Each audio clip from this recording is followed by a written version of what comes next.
Well, good evening, everyone. My name is Robin Archer, and I'm the director of the Ralph Miliband program here at the LSE. And on behalf of both the Ralph Miliband program and the Department of Government, I'm absolutely delighted to introduce our speaker tonight, Professor Anne Phillips. Anne is the Graham Wallace Professor of Political Science at the LSE, where she was previously the Professor of Gender Theory. And she was, in fact, the first holder of that post. And also the director of the Gender Institute, which has subsequently become the Gender Department. Anne is also a fellow of the British Academy. She's a fellow of the Academy of Social Sciences. And I feel I should mention a particularly wonderful and highly valued member of the Ralph Miliband Program Steering Committee itself, which she's played an important role in for many, many years. She's the author of, I think, some 18 books, though when there's so many books you get sort of a bit confused about the exact number, and numerous articles dealing with questions of equality and difference, democracy and representation, and the relationship between feminism and liberalism and multiculturalism. And her books include, I won't list them all here, but some of the highlights include Which Equalities Matter, Multiculturalism Without Culture, The Politics of the Human, as well as perhaps one of her most influential works, The Politics of Presence. And it's testimony, I think, to the influence of this whole corpus of work and the recognition of that influence by her peers that in 2016 she was awarded the Isaiah Berlin Award for a lifetime contribution to the study of politics. Well, Anne's latest book, Unconditional Equality, is due to come out with Princeton University Press in the next few months. And if you want to pre-order it, there's a little link you can click on the website. And it's on the arguments that she develops there that she's going to draw in her contribution tonight. So Anne is going to talk for about 45 minutes, and then we'll have a good chunk of similar amount of time for questions and discussion. But before I ask her to speak, let me ask you to, vicariously at least, join me in warmly welcoming our speaker, Professor Anne Phillips. Anne, thank you very much for coming. Well, thank you very much, Robin, and I'm both very pleased and honoured to be giving this lecture.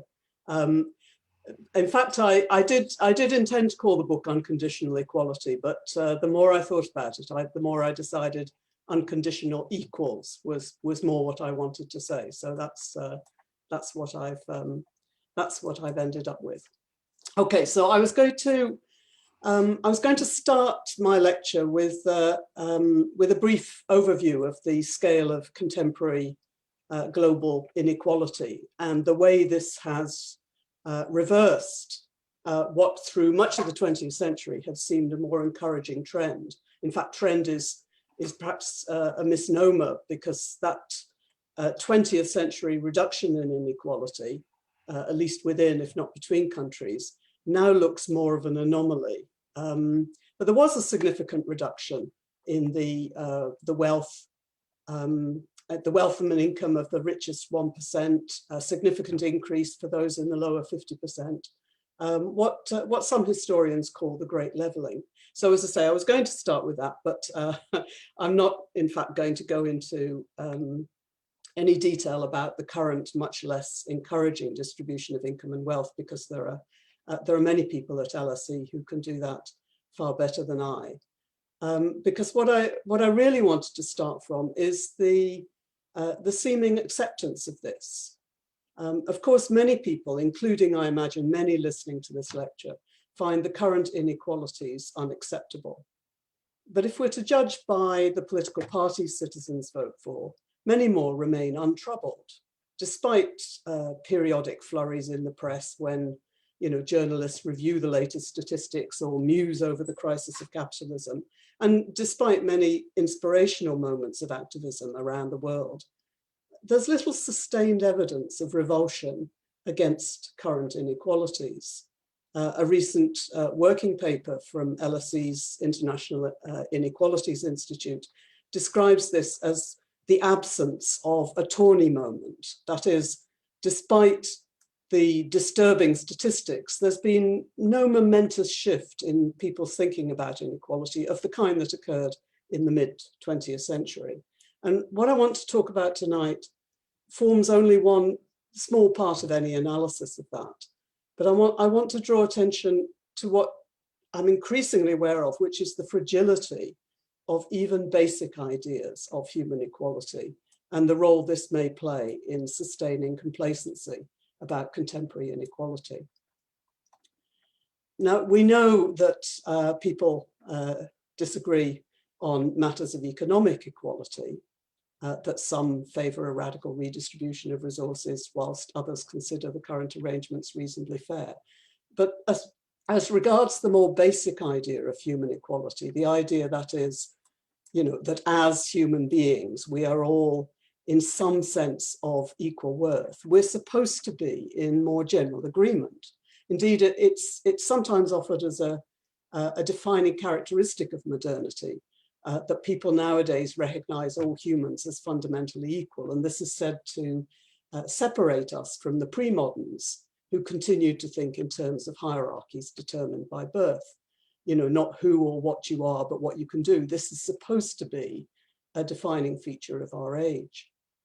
Well, it's a nice thought, but it hardly seems a plausible depiction either of dominant thinking today or of the earlier history of modernity. And just to say a bit first about just some of the history, I mean, I think any quick glance at the history of egalitarian ideas reveals one persistent and troubling feature, that nearly all the inspiring assertions about people being born free and equal, nearly all of them come with very large unspoken exclusions.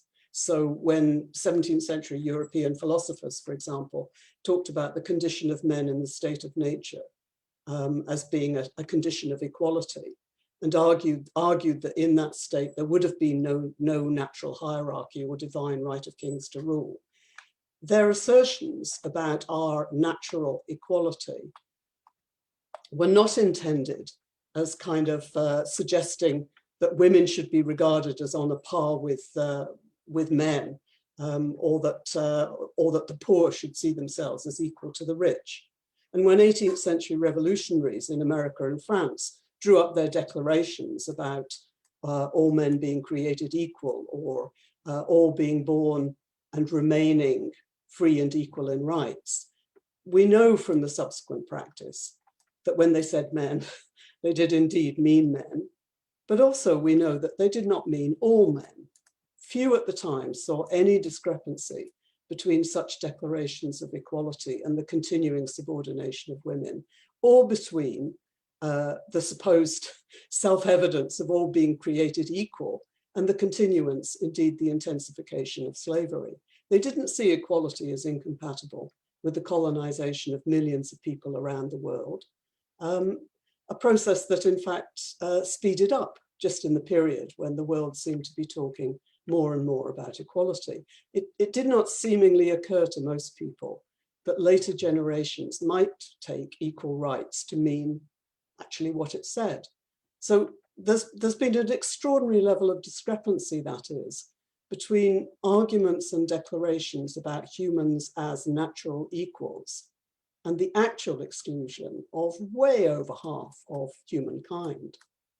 Now, there's a story we sometimes tell ourselves about this history as merely exposing the limitations of our ancestors, those still benighted beings who could not yet imagine that all actually meant all, who were too constrained, but in the story understandably constrained by the assumptions of their times, to be able to think the larger notions of equality that some of us adopt today.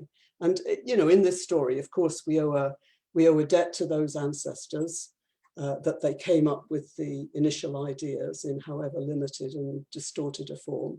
And we owe a further debt to the subsequent generations that seized hold of an initially exclusionary equality and pushed it towards fuller completion.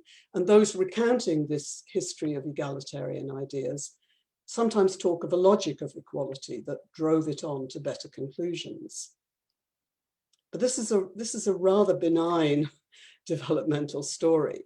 It's what the historian Teresa Bejam has described as, quote, the just so stories of inevitable unfolding in the historical progress of equality on which political theorists continue to rely. But it radically misreads what was going on in those early articulations of equality, which promised with the one hand, but took away with the other. And in doing so, it also fails to take seriously enough the continuing ramifications of our understanding of equality. And it encourages us to think that we're much further advanced along the path than I believe to be the case. So, so this is the rather depressing starting point of my lecture today. The radical misreading that I refer to, I think, lies in the failure to register just how many and how significant were the conditions and the qualifications written into early articulations of equality, and the failure to see that the turn towards nature as the reason to treat others as equals, this being, one of the characteristics of the so-called modern idea of equality, that this turn towards nature simultaneously created alibis for deeming all too many people as naturally unfitted for equal treatment. So the kind of the shared human nature that was offered up as the reason, the justification for thinking of us as basic equals was specified, or sometimes, just more unconsciously was understood in ways that restricted it to only certain kinds of human being. The others were either explicitly set outside the remit of equality, or was simply not noticed as possible candidates. And I think the simply not noticing was quite a major feature of this. So the specification of what made a human being, right, sometimes involved a particular notion of rationality. This was frequently deployed to deny women claims to equality. It was sometimes a notion of the moral capacities that supposedly separated those deemed capable of being civilized from those considered impossible to educate. This was frequently deployed to justify slavery or colonization. And by the time of the 19th century, which is when binaries of gender and taxonomies of race become much more rigidly formalized, appeals to nature were very clearly working as much to establish gradations and exclusions as to assert our commonality. As the Jamaican novelist and theorist Sylvia Wynter has argued, male white Europeans were overrepresented, this is her term, in the new human norm that was beginning to be articulated from the Spanish conquest of the Americas onwards. And this overrepresentation has continued to legitimate racist institutions and discourse well into our own time. Now, I don't plan to offer an account of that history tonight. Actually, I can see I'm breaking all the rules of lectures by repeatedly telling you what I'm not going to do rather than what I am going to do. But I want to try to convince you of the legacy of that history, in which claims to equality are made to depend on meeting a particular prototype of the human. The legacy of that continues today. That is, that we still find ourselves thinking of equality, making equality conditional on being a particular kind of human being, and that we still find ourselves inserting conditions, qualifications, and requirements.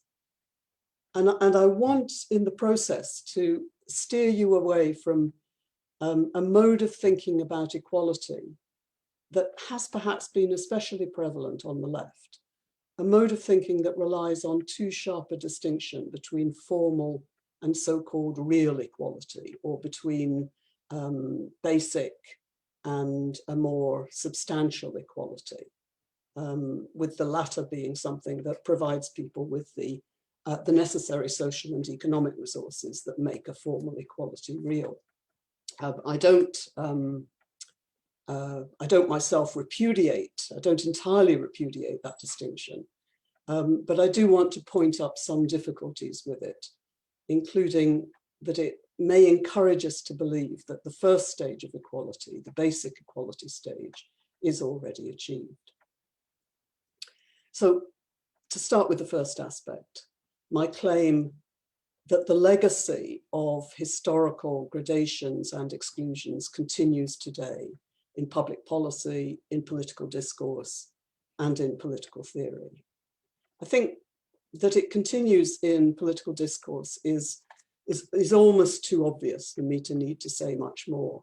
I think despite the occasional delusions of political philosophers who sometimes talk as if the basic equality of all humans is now a widely accepted norm. Despite that, we live in a world where people continue to face forms of racism, sexism, and homophobia that veer between the insidiously persistent and the life-threateningly violent. These are all rejections of basic equality.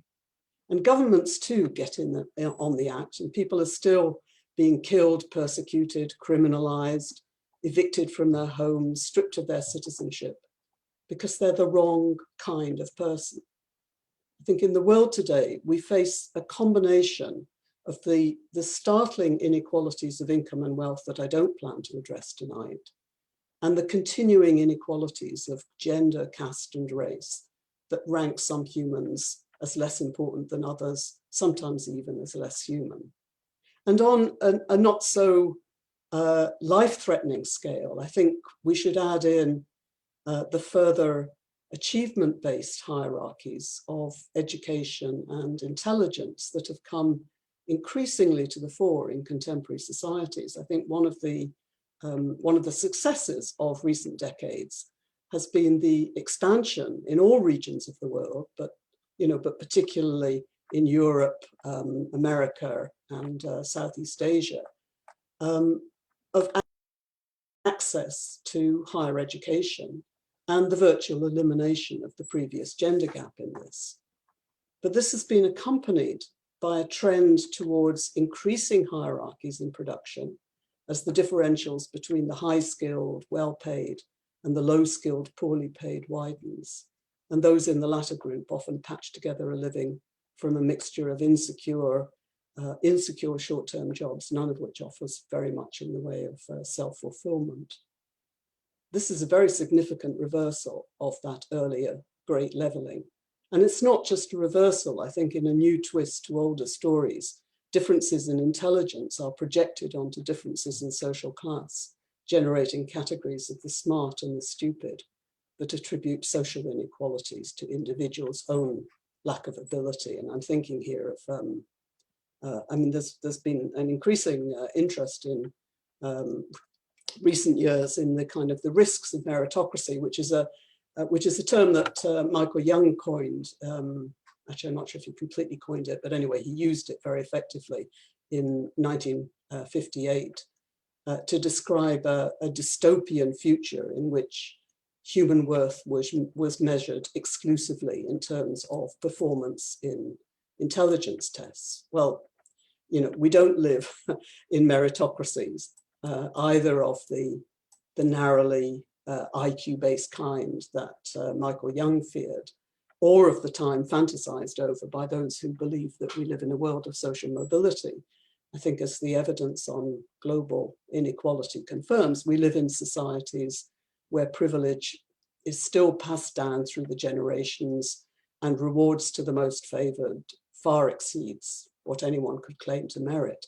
But we do live in the ideological shadow of meritocracy, where there's just enough semblance of people advancing by virtue of their own abilities for them to buy into what I see as the myths of merit and desert. And this adds, yet another layer to those long-standing hierarchies of class, gender, and race.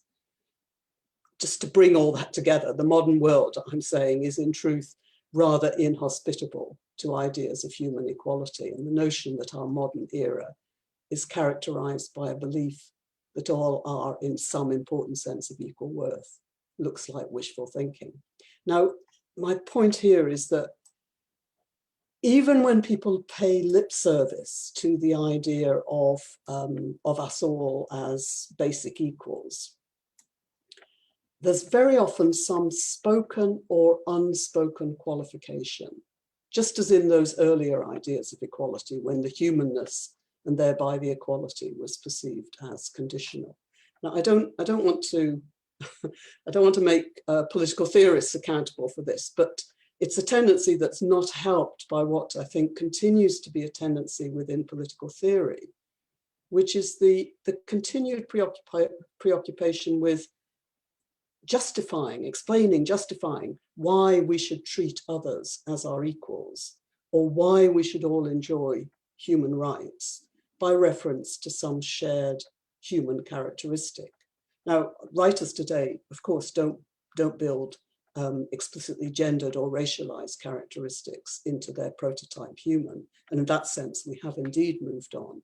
The contemporary justification for equality, for treating others as equals like yourself, is much more commonly that we share the innate dignity of being human, or that we share the capacity for autonomy, or that we share the capacity for reason, or this one is from John Rawls, that we all have the capacity for a sense of justice. Now, these justifications clearly aren't as bad as saying, you know, that it's because you're a white man that you should be regarded as the equal of other white men. But they're still caught up in a logic of justification that looks to some human characteristics that will ground the equality. And I think whether we intend it or not, the characteristics then become a test. It's as though we get to be treated as equals because of this human property that we share. And this, you know, by implication means that, you know, if by some chance we don't exhibit this human property, we thereby relinquish our claim to equality. The test is clearly a much easier one for people to pass than in previous centuries. It's much less overtly exclusionary, but the equality remains conditional. Now, you might say that, you know, when people talk about our dignity as human beings or our capacity for autonomy as the reason why we should all be treated as equals, they're referring to something so basic that no one could lose it. But still, you know, think about what's going on here in this kind of argument. I mean, either these are empty terms which add nothing to the claim of equality. So, you know, why don't we just talk about equality instead? Why don't we just go straight to equality? Or they do have some meaning, in which case they are potential alibis for gradations and exclusions. And I think it's worth thinking, it's worth considering in this context, how willing both people in general and governments in particular have been to withdraw what one might consider basic rights when people are seen to have fallen short of some presumed human standard. One very marked example is the fact that, I mean, in the UK, as in a number of jurisdictions, convicted prisoners lose their right to vote. In some states of the US, they will lose this right, not just while in prison, but for the remainder of their lives. Now, it seems in such instances that a supposedly very basic expression of equality, the equal right to vote regardless of wealth, gender, race, religion, or sexuality, that this supposedly very basic expression of equality is in fact being made conditional. And conditional in this case, not just on being human, but on being a good human, on being the right kind of human. That such restrictions are so widely accepted seems to me an important warning sign about the continuing conditionality of our ideas of equality. Or you might consider as a second illustration, the recent revival of arguments for making the right to vote conditional on educational level. This is something that John Stuart Mill favored in the 19th century as a protection against over-rapid democratization. So he argued for extra votes for skilled artisans, for example, extra votes for university graduates. But related arguments now reappear in such works as Jason Brennan's Against Democracy, which draws on evidence of voter irrationality to suggest that democracies might benefit from the reintroduction of some voter qualification exam, perhaps involving a test of basic social scientific knowledge or of the potential elector's understanding of what's at stake in the election. And well short of that, and more about attitudes than actual policy, consider how the critique of right-wing populisms or the reactions of many of us who see ourselves as progressives to the outcome of the EU referendum or the election that propelled Donald Trump to the White House, think of the ways in which these exposed strains of a new elitism that despairs of the citizens and kind of half wishes them less of a political voice. It's not just philosophers who get entangled in thinking that there must be some property humans possess that explains and justifies our treatment as equals. The idea that we might disqualify ourselves by our attitudes or behavior, I think, runs through a great deal of everyday thinking and current public policy. So part of what I'm saying here is that in both the philosophical literature and in everyday talk, we may aspire to a belief in basic equality, but we too often undermine this by a logic of justification that looks to some natural or moralized characteristic that we represent as justifying or grounding the equality. Breaking with this means breaking with the notion that we're equal because of certain facts about ourselves. We're not, in my argument, equal because of some human property we can all be shown to share. It's actually very difficult to justify equality in this way because it's difficult to come up with some characteristic that we all have and all have to the same degree. Jerry Cohen once wrote of this as the wild goose chase for defining characteristics. But I think more importantly to my argument, equality is not something that should be justified in this way. There's a wonderful speech by Frederick Douglass, the American anti-slavery campaigner, a famous speech he gave in 1852 on the topic of what to the slave is the 4th of July. So what that is the significance to the enslaved of the anniversary of the American Declaration of Independence with its stunning, we hold these truths to be self-evident, that all men are created equal, that they're endowed by their creator with certain unalienable rights, that among these are life, liberty, and the pursuit of happiness. I mean, this was a wonderful declaration of our natural equality, yet it was one that at the time was taken to be entirely consistent with the continuation of slavery. Now, what's really striking, among other things about the speech, is that in Douglass's powerful indictment of slavery, it's notable that he refuses to argue that slaves are also men, or that as men, they are equally entitled to liberty, or that it's wrong, quote, to flay their flesh with the lash, to load their limbs with irons, to sell them at auctions, to sunder their families, to knock out their teeth, to burn their flesh, to starve them into obedience and submission to their masters. He refuses, that is, the work of justification, though he provides in the process a very powerful denunciation of the practices of slavery. And he asserts, no, I will not. I have better employment for my time and strength. At a time like this, a scorching irony, not convincing argument is needed.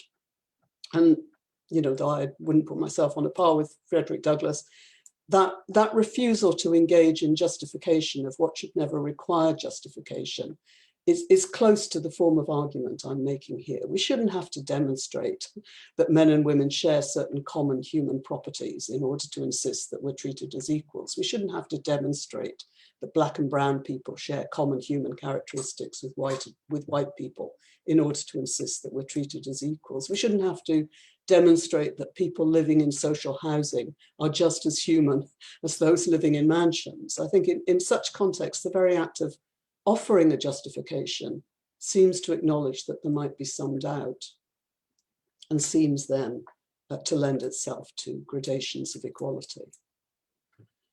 I mean, I should perhaps say, I mean, I don't mean by this that we should never engage in argument with people who reject basic equality, or that when we do so, we should never have recourse to arguments that dramatize our similarities. I think persuading people to change their attitudes to those they currently see as alien or inferior is very often a matter of encouraging them to dwell more on similarities than the differences, to recognize, that, we all have families that we care about, all have dreams and ambitions, all suffer pain.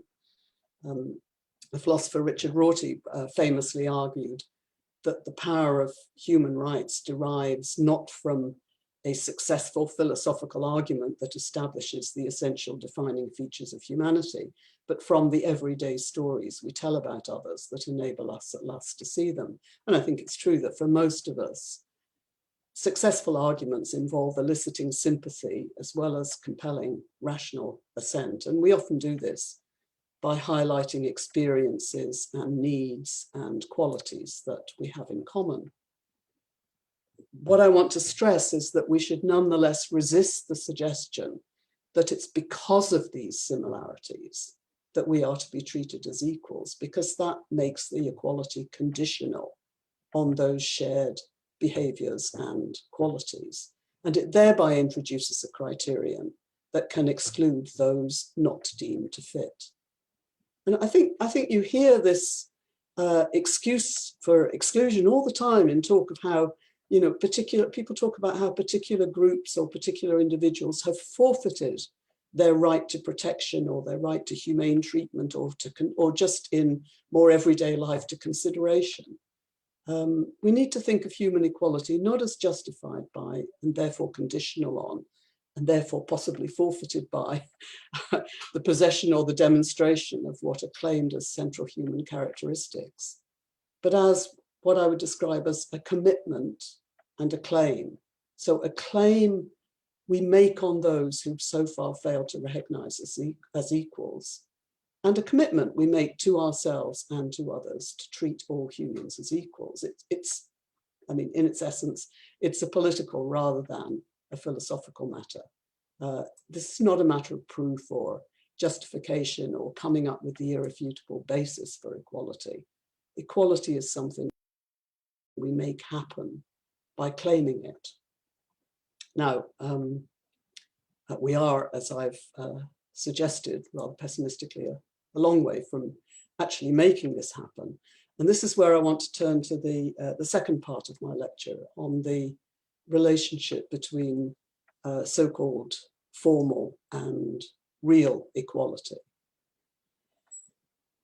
There's a way of thinking about equality that I see as particularly prevalent on the left. I mean, I shared it myself for many years, and maybe I'm wrongly projecting the same belief onto others, but it's a way of thinking that arises from a perfectly correct perception of the limits of a formal legal equality, but can then slide into a more dangerous complacency about basic equality being already achieved. There is an important distinction to be made between formal rights and substantive equality.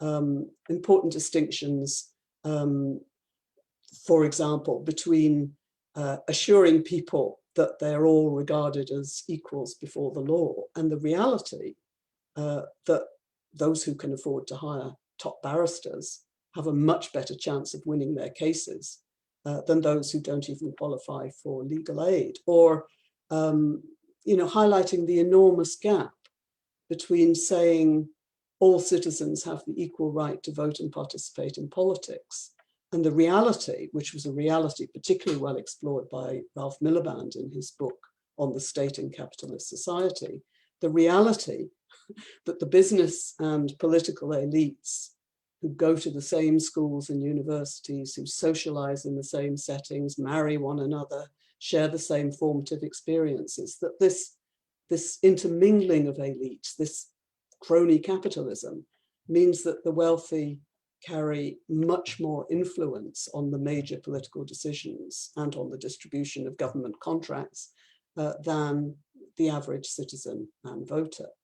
Now, these are important contrasts. These, and they're correct contrasts, as is the implication one might take from them, which is that we need substantive social and economic equality in order to deliver on the egalitarian promise. And this is fair enough, and I absolutely share that conclusion. But I also think that this way of distinguishing formal from real equality or basic from substantive equality can encourage us to think about the formal as merely formal, as if it barely gets us anywhere, and can encourage us, moreover, to think that we've already sorted out that basic stage. It seems to me, this is introducing a kind of additional point here, it seems to me that some of the difficulties people have with so-called identity politics relate very much to this. Identity politics, that kind of impossibly large category taken to span almost any politics that references gender, race, sexuality, disability, religion, culture, nationality. Identity politics is commonly represented by its critics as obsessed with surface harms.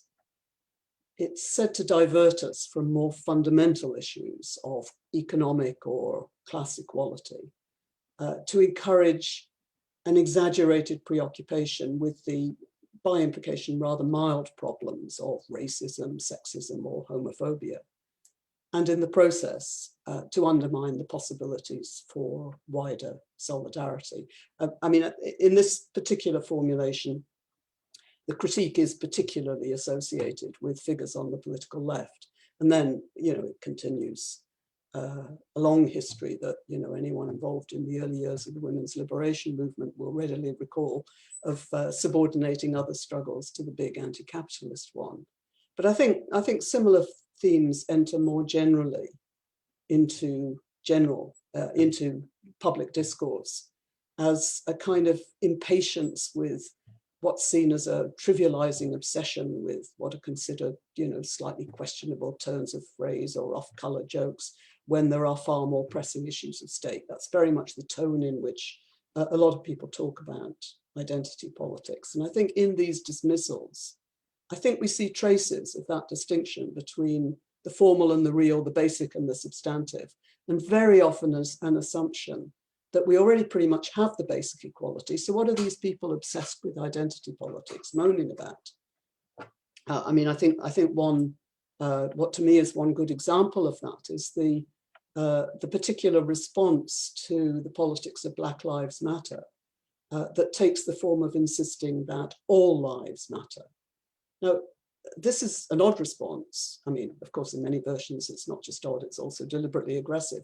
But it's odd because the whole point of Black Lives Matter is precisely to say that Black lives matter, should matter, just as much as any other lives.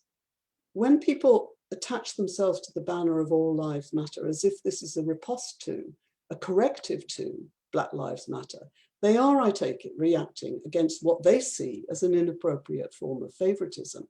Why, they ask, focus so much on Black lives, don't all lives matter? But, in asking this, they reveal a kind of extraordinary complacency about the current situation. They reveal that so far as they can see, there is no systematic difference in the way police forces relate to Black and white citizens. So no need for any mobilization that addresses specifically Black lives. They reveal that is a kind of a belief that that so-called basic equality is already achieved, an assumption that we already have it.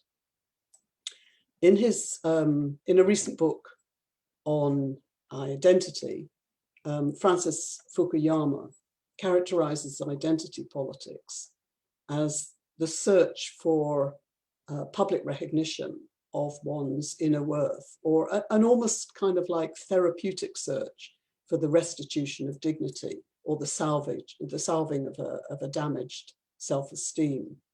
And I take this as yet another illustration of the presumption that we already more or less have basic equality.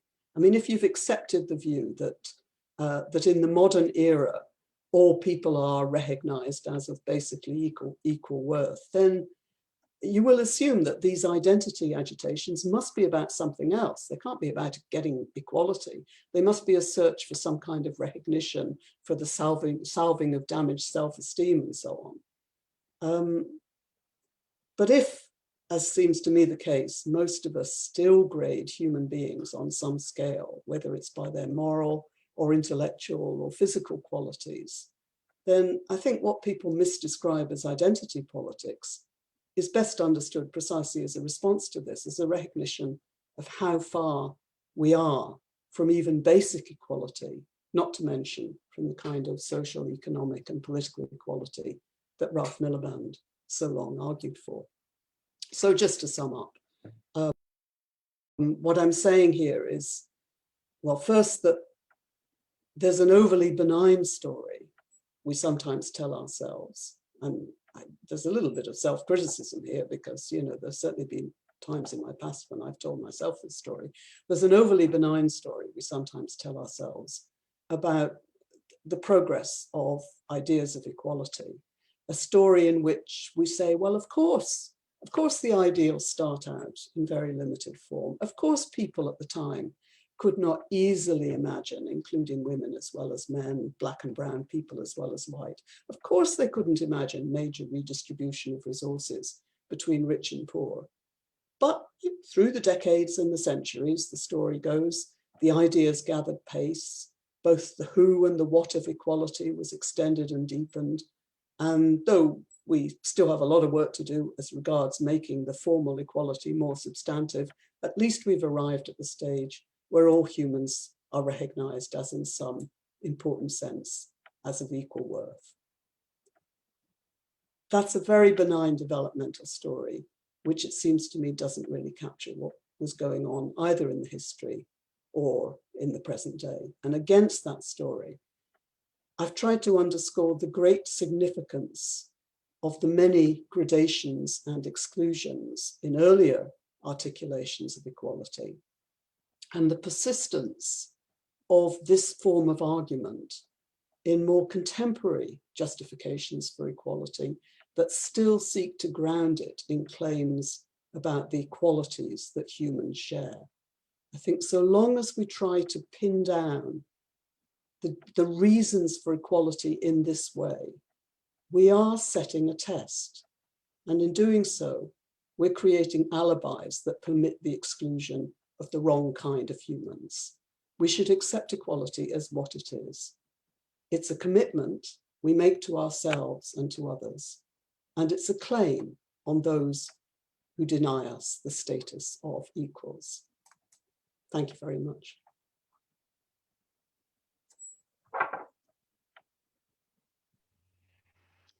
Well, thank you very much, Anne, for such a stimulating talk. We've got a lot of questions coming in. Just to explain to the audience what's going to happen, we're going to pick out some of them. We can't possibly ask all of them, and I'll read them out to Professor Phillips, and we'll go on from there. So the first question I've got here is from Celia Kirstenetsky, a professor at the Federal University of Rio de Janeiro, who asks, does your argument mean in the end that what we need to justify is inequality instead of equality? But is this not the starting point of social justice theories, such as those of Rawls? Okay, so that's, I mean, it is actually, it becomes part of the kind of the argument that I want to make in the book that this talk is kind of partly derived from, that I associate myself with what's been a kind of shift in some of the thinking about equality, which is precisely to start from inequality, to start from the experience of oppression, from experiences of domination, from inequality, rather than to get too caught up in the definitions of what exactly equality looks like and how exactly it should be framed. So your point actually fits well with some of the kind of the the arguments that I subsequently developed further out of this, because while I'm both criticizing the idea that that we think of equality as conditional on being a particular kind of human being, because you can see the kind of the hostage to fortune in that, and history tells us of the hostage to fortune in that, but also that there's a kind of problem in having such a kind of a clearly defined notion of what equality ought to look like, that it introduces another kind of condition. I mean, I've thought about this myself, particularly in relation to some of the feminist debates about how easy it is to impose one's own conception of what equality between the sexes ought to look like. I mean, my conception of equality between the sexes is very much one in which, in a sense, there would be no significant division of labor between men and women in terms of the care work we do, the responsibilities we take on. You wouldn't have a kind of different roles and responsibilities and attitudes and activities.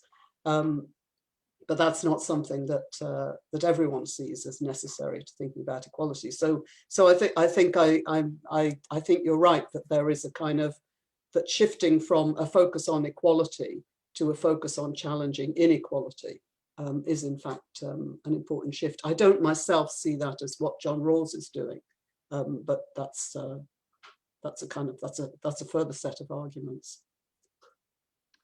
Thanks very much. We've got another question here from CK So, an alumnus from the LSE, who asks, whoever is doing the justifying of equality for other groups is doing so from a position of power.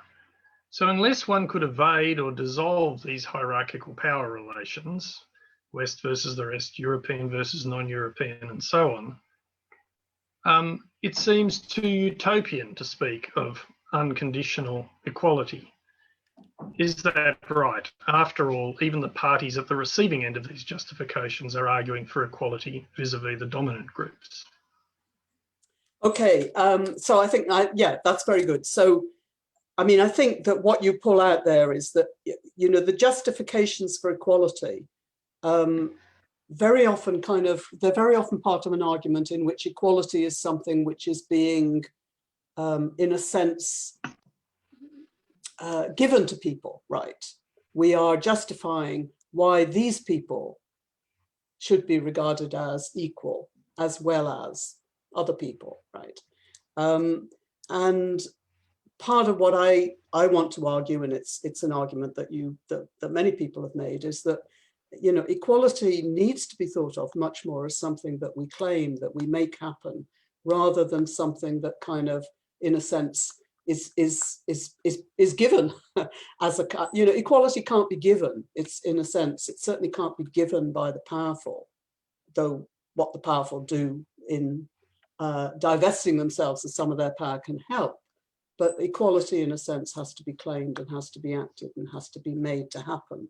But for me, that's very much linked to the unconditionality, right? I mean, I see the justifications as ones that always bring in, you know, you give reasons, you give justifications, you give grounds, you're setting conditions. I mean, you think you're doing it in a very positive way, but actually you're doing something which always has that negative side to it, which is that the kind of the justifications turn them on their head and they become conditions. So for me, the unconditionality is a way of getting beyond that kind of power relationship and making equality something that that people are committing themselves to, that they're claiming. It becomes becomes part of the kind of the political movement and the political act. Thanks. So we've got another question here from T. Roma, who asks, if we dispose of the idea of rights being the result of a certain characteristic, how do we decide which rights we grant to other non-human species if we cannot appeal to them sharing or not sharing the relevant characteristics with us? Yes, yeah. No, you're absolutely right that the one of the ways in which people have argued about extending rights to animals is by taking a kind of property basis for right, property in the sense of human, particular characteristics that justify rights, and then saying, look how many animals also share some or many of those characteristics, therefore they too should be regarded as having the right not to be locked up in cages, or the right not to be eaten, and so on. And it is true that my approach does actually, to some extent, it removes some of the kind of argumentative basis for that particular move. And so that the implication of what I'm saying is not that we therefore treat the animal world as, to be, just dealt with as human beings want to deal with it. But that we don't think of whatever responsibilities we have to non-human animals. We don't think of it in terms of this kind of paradigm of what properties do they have, what characteristics do they have, are they sufficiently like human characteristics for us to want to feel obliged to extend to them certain rights. It's not that kind of argument that I want to make. And actually, one of the I think quite compelling arguments that some of the people who work very much on questions of animal rights have made in relation to this is that there's something a bit strange about kind of extending to animals rights and protections to the extent that they appear like simulate human beings, right? I mean, why should humanoid characteristics be the basis on which we decide what kinds of responsibilities we have to non-human animals? It's a very anthropomorphic way of thinking about it. So it is true. In what I'm arguing, the implication of what I'm arguing is that I lose the capacity to make that kind of argument for animal rights, which says there are certain properties that justify being treated in a particular way. If animals have them, they should be treated in the same way too. I lose the basis for arguing that, but I'm actually happy to lose that basis. I think there are better ways of making the arguments about what our responsibilities to non-human animals are than of saying, look how like they are to human beings. I mean, I don't see that as the best way to make the argument. Thanks. So the next question is from Susan Wolfe, who's a retired social historian. She asks, can you please address the gradations of equality, in inverted commas, with regard to the disabled and the treatment of the disabled on a daily basis, even in developed countries and cities like London? Okay, so what I see as, I mean, this relates very much to the kind of the aspect of arguments about our notions of what justifies regarding others as equals, that links it very much to particular kinds of capabilities, like even today, many contemporary philosophers who, as I say, don't of course use overtly racialized or gendered characteristics to define what is the essential human that justifies how we should be treated, but they will use cognitive capacities. They will use forms of argument that exclude people who might have severe cognitive disabilities, for example, to take that example of one kind of disability. And I want to argue against that, right? I mean, it's part of what I want to argue against is the way in which properties, whether they're physical properties or intellectual properties or moral properties, any kind of, even what might seem like the most minimal level of these that ought to include pretty much every human being, they can work to create those gradations. And I think we see that very clearly in some of the ways in which disability is treated, a kind of sense of a lesser human or a lesser capacity, or not really meeting the prototype of the human. And that's among the dangers that I want us to steer away from. So thank you for that. Yeah, well, thank you. So the next question is from Elaine Laberge, who's a PhD candidate in Canada, and writes, in my research, we're trying to demonstrate to Canadian universities why people whose lives are shaped by systemic poverty are an important demographic.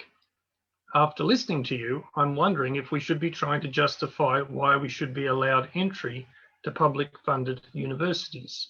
It's been a question that we've been struggling with in our research. Yes, yeah.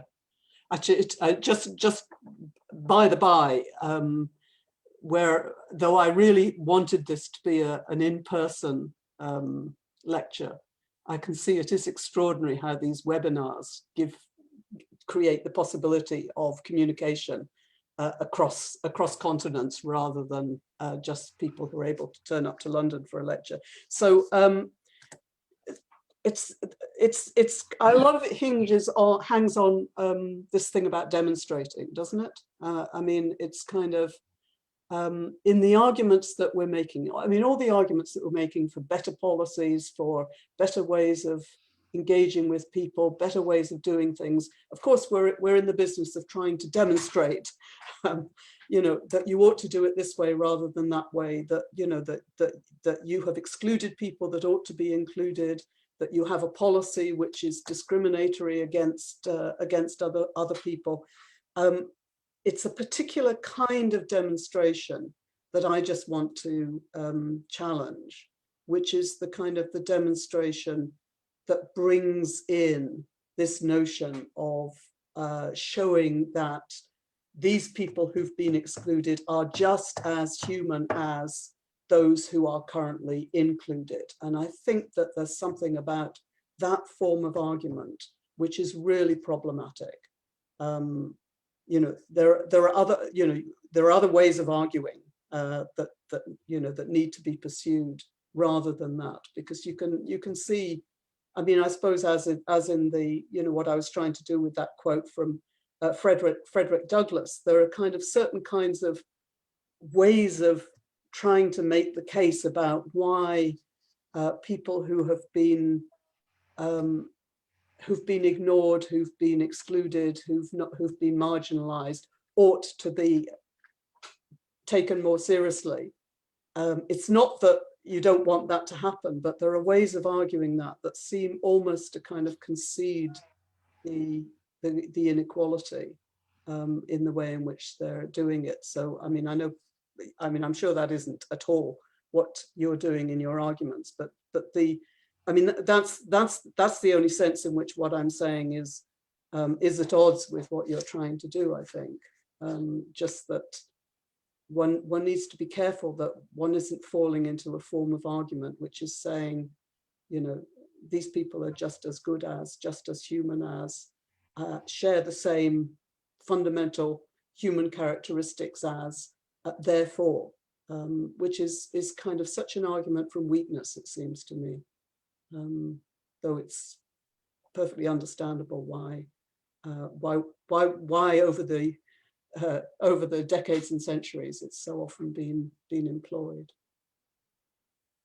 Okay, so now we have a question from Milton Wong, an LSE third year in Singapore, who asks, I find the examples of convicted criminals very productive ground for thinking about what it means to be human and how we treat each other. I wonder how your conception of equality as a commitment, political choice more than anything else, which I see as a bare theory as it refuses justifications about the human, how that would react to people we think would typically lose rights for the crimes they commit. What would their rights look like? And will they ever lose them in your way of thinking? Yeah. I mean, it's so the point about convicted criminals is not that they don't lose any rights. I mean, if you imprison somebody because of their criminal acts, you are depriving them of freedom, right? So you're treating them differently from other citizens. You're depriving them of something that we think of as a kind of, you know, freedom of movement, rights to, you know, yeah. So it's the implication of my argument is not that one can't differentiate between someone who's committed a criminal act and someone who hasn't. But that the idea that somehow through that criminal act one has forfeited one's right to be treated as an equal human being, that's where the kind of problem is. I mean, you can see exactly, there's the other obvious parallel is when the sort of astonishing number of people who justified torture in contexts where you had people who were suspected of terrorist acts or suspected of having knowledge of future terrorist acts. And it's kind of like, it really is like saying this is a bad human being.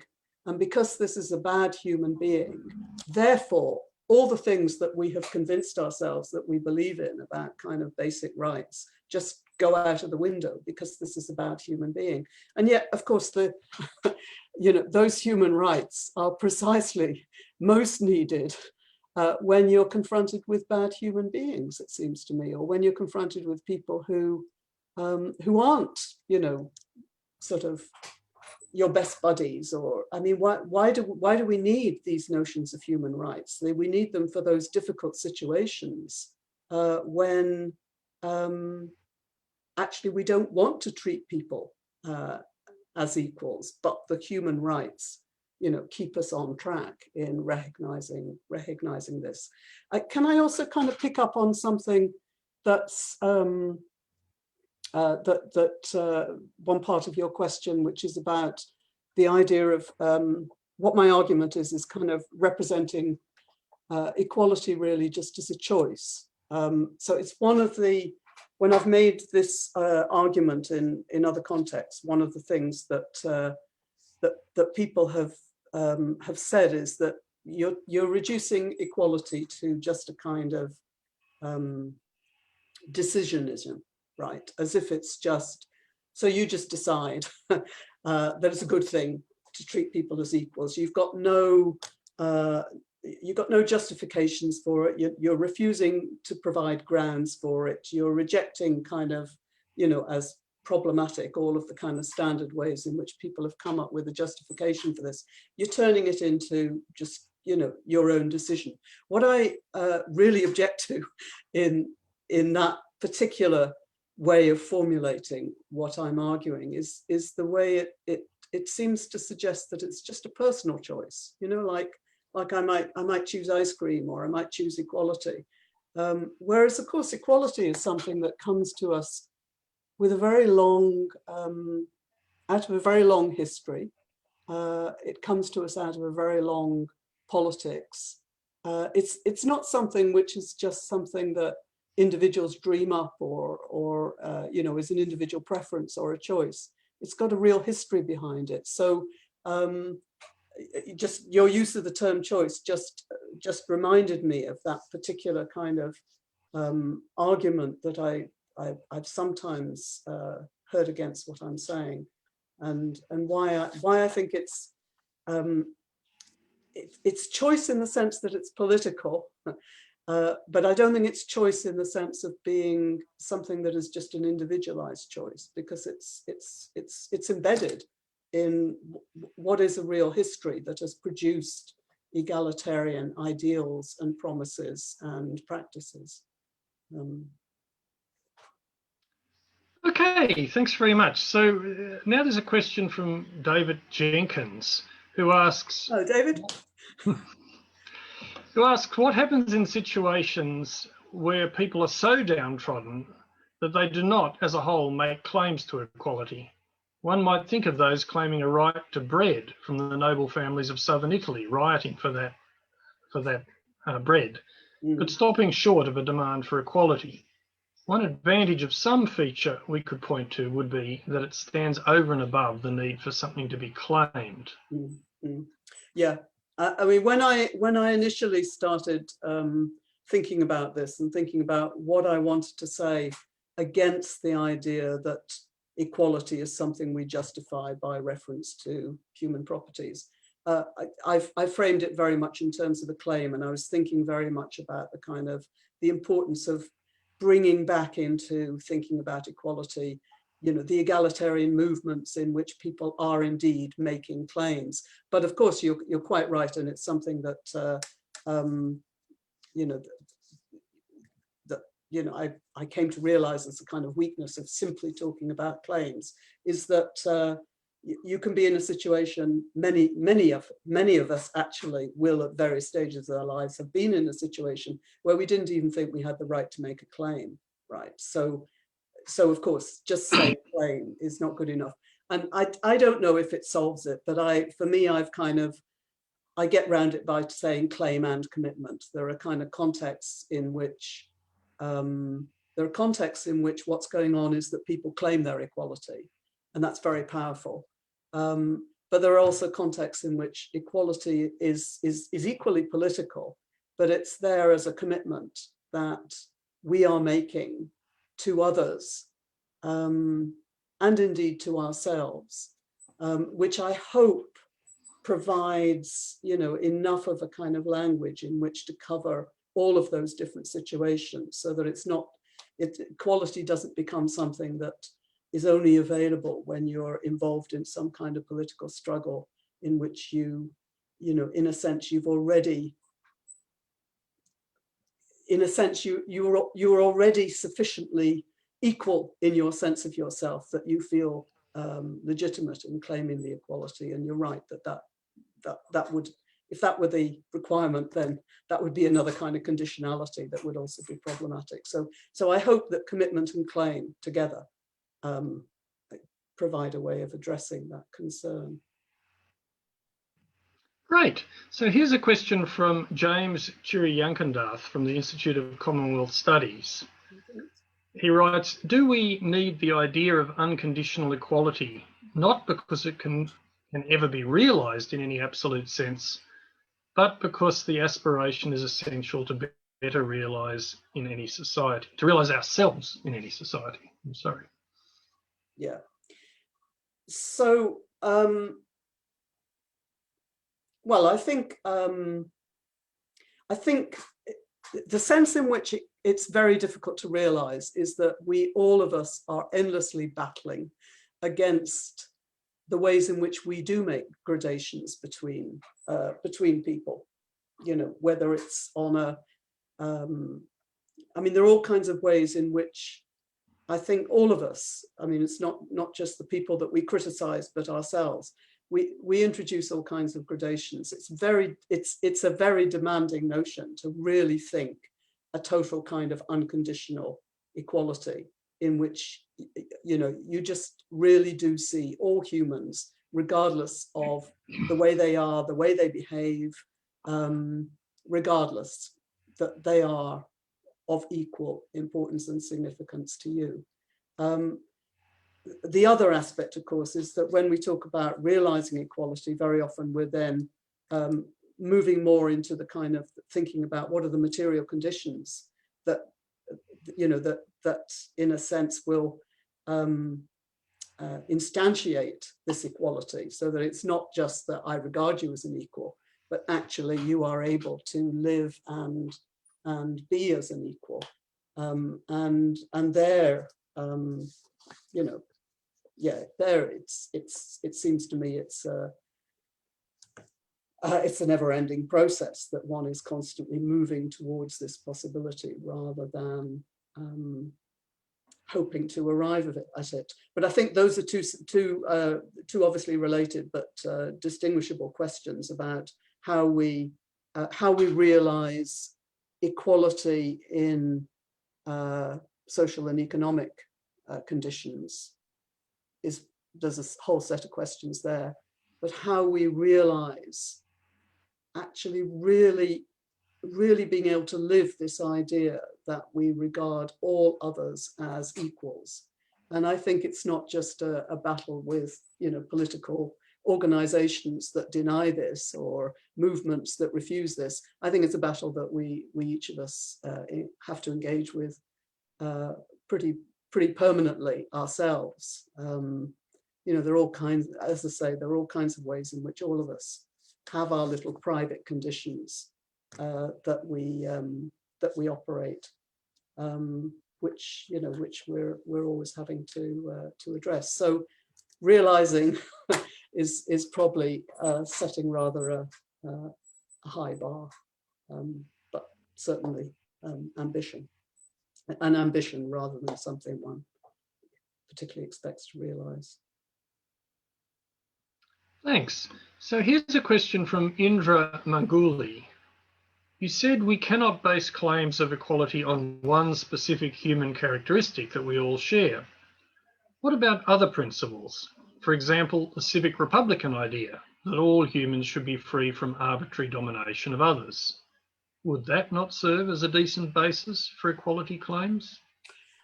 Yeah, I think you could formulate that in ways that made it quite similar to my idea of a commitment to equality, right?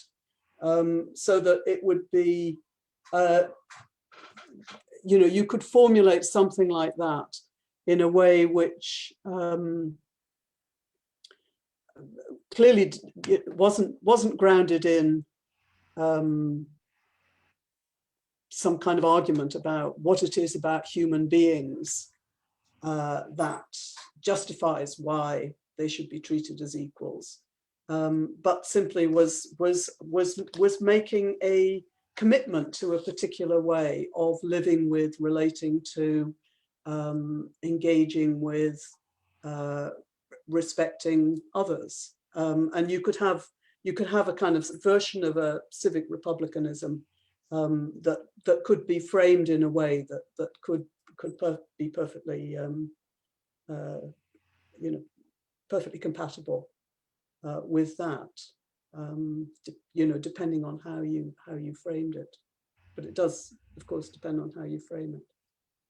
I mean, one of the people whose ideas have influenced me in kind of developing my thinking about this is Hannah Arendt, who's also, I think, very, very critical of the idea of using notions of the human properties as a way of justifying equality. And she very much has this idea of equality as something that within a community, and I think she's thinking in a kind of rather more narrowly national context when she argues this than I'm thinking, but it's a similar idea that we in the community that we constitute, we make a decision to relate to others as our equals, and we make them our equals in that moment, and it's not because of anything about them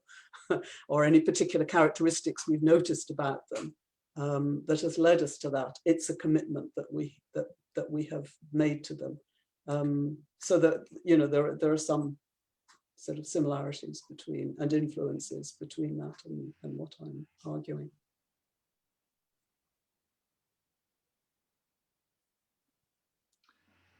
Great.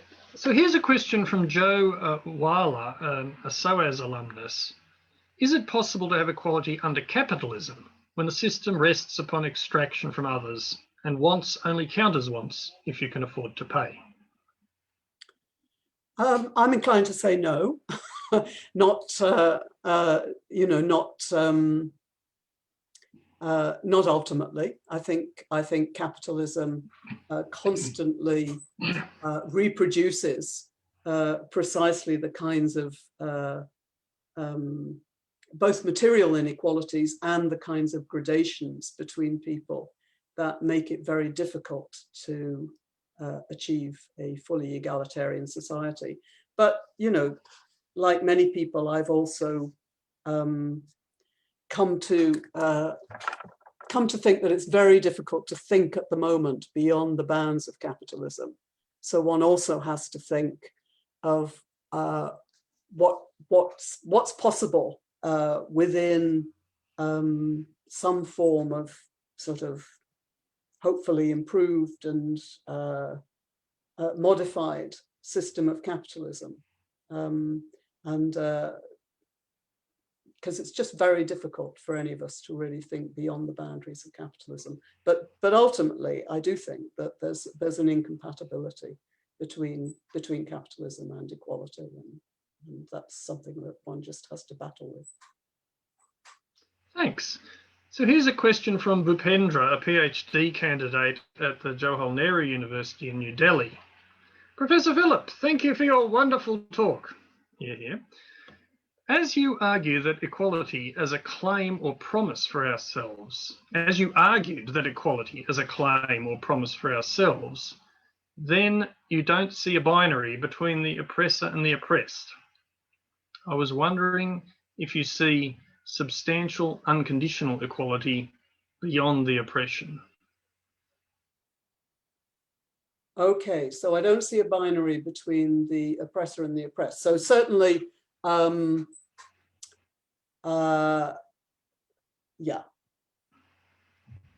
I'm not sure what I want to say to this. So I certainly, it's true. I don't. I mean, I don't want to. I don't want to say because people are the ones with the power, the ones with the wealth, the ones who are the oppressors, that therefore they forfeit their right to be regarded as equals of, in a sense, equally of, equal significance and worth. You don't lose all of that because of the because of what you do, and that includes you don't lose all of that because you are an oppressor. But of course, I make a distinction between the oppressors and the oppressed, in the sense of whose side are you on, in the sense of who needs to lose power and who needs to gain power, in the sense of what kinds of, social, economic and political changes need to take place, and how these will differentially impact on different groups within society. So in that sense, I clearly do make a distinction between the oppressor and the oppressed.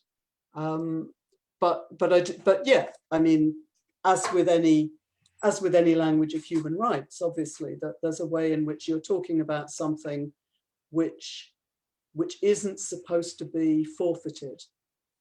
It is supposed to be unconditional, and it's not supposed to disappear because you're on the wrong side of some particular divide.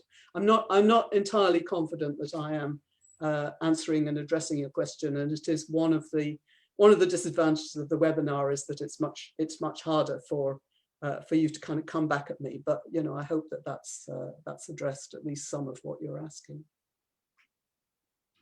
Okay, thank you. So Kelly Steele asks, there are considerable differences between how citizens are treated and those that are immigrants, whether legal or not.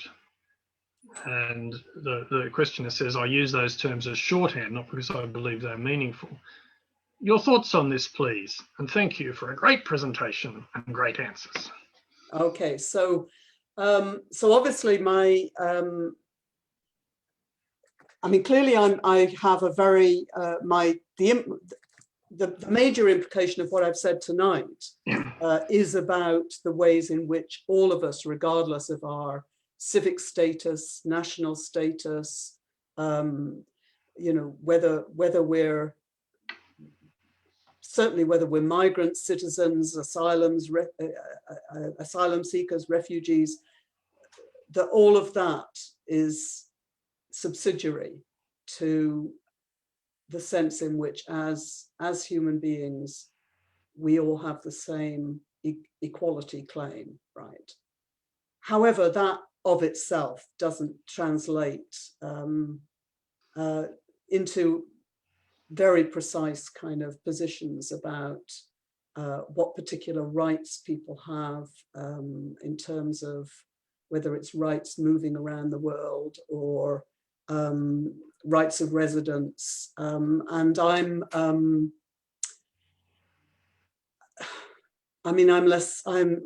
my thinking on that is much less developed than my basic thinking on beyond all of those distinctions. We are all humans, right?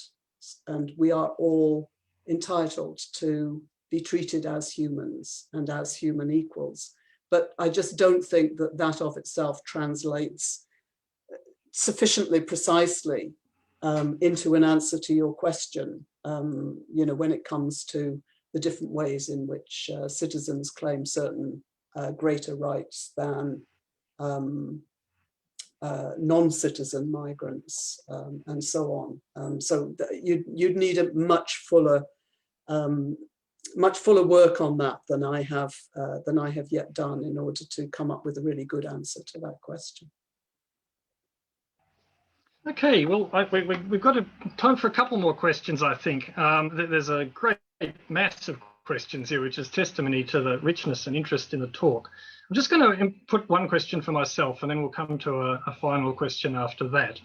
I mean, the basic idea here seems to be that making equality conditional on shared human nature has offered alibis that have caused all sorts of problems that you've iterated. But of course, it's the case that many ideas work in different directions at the same time. You've emphasised the alibis that it's offered, but hasn't it also offered levers? And wouldn't discarding it remove levers, which have been rather unusual in the long sweep of human history, despite their ineffectiveness at various points in time?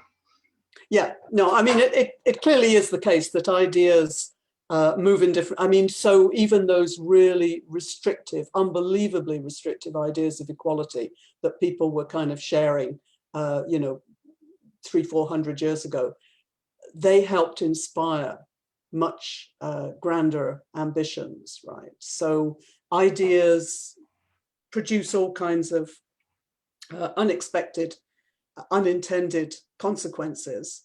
And they travel in all kinds of ways to different places and different possibilities.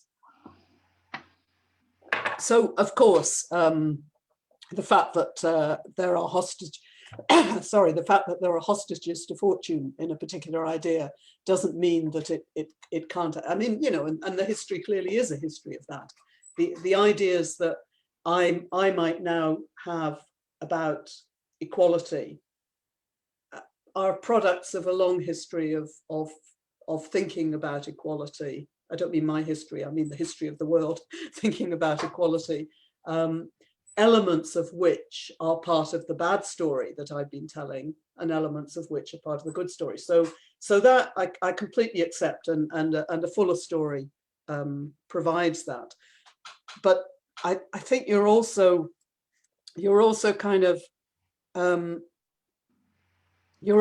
saying something about, well, you know, isn't it a really useful device when you're up against people who refuse to accept particular groups of humans as their equals? Isn't it a really helpful device to be able to show the ways in which they are just like you, right? I mean, and that's been a very powerful argument over the centuries. However, it is also an argument that has always had its kind of complications. I mean, it's something that, I mean, this is something that's been kind of much discussed within feminism as well as elsewhere, about the kind of the dangers of the argument when women say, you know, we're as good as men. And then other feminists say that's a very poor standard to be measuring yourself against.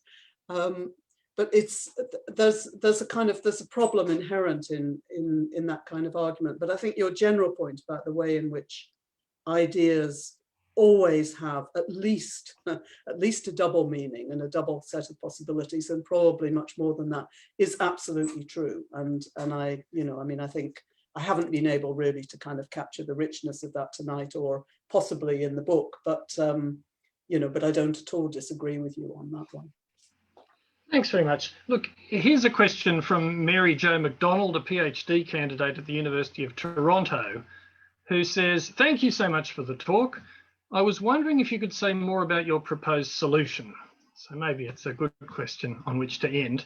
How does treating equality as conventional, rather than based on some natural fact, get around the problem of exclusion? Arendt's equality, for example, is conventional, but also exclusionary. It excludes non-citizens. So there's a specific point here about Arendt and exclusion, but also a general request for your solution, which might be pertinent at this point. Yeah, so I think, I mean, I'm obviously going to give a disappointing answer to that, because it's the idea that any of us have solutions is probably a bit over-optimistic. I think what I see myself as challenging is really what I see as a complacency, and I think a complacency about people thinking that we're much further along this road than we really are. And I think freeing ourselves from that complacency, recognizing just how far we are from even basic equality, not to mention the kind of monumental tasks of actually achieving some substantial social and economic equality.